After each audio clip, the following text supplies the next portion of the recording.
Thank you so much, Tawfika. I can actually say a lot more about Tawfika.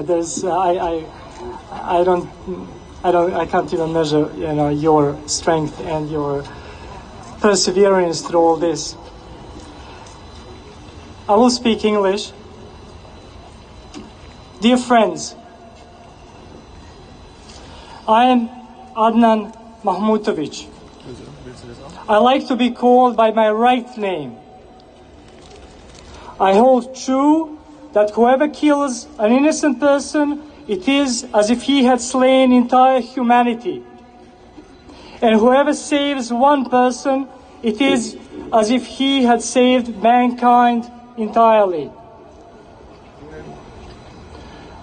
Welcome to this civic demonstration, a demonstration of our right to use words, to speak up against words that make us less than human.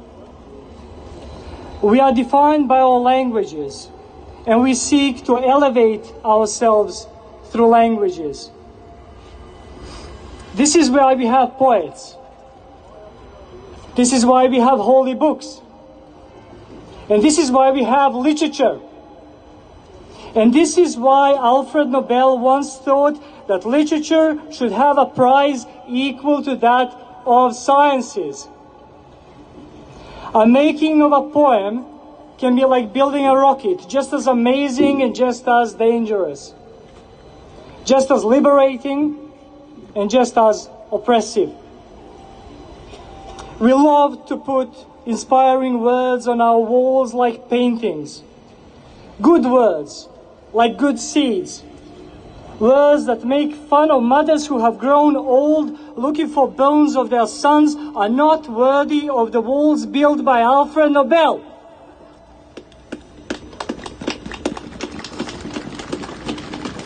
In 1993, on this day, 6 months after I became a refugee of war, a noble woman who knew the burden of history said in her Nobel Prize speech, "Oppressive language does more than represent violence, it is violence. Does more than represent the limits of knowledge, it limits knowledge." So let us use good language. Let us call things by their right names.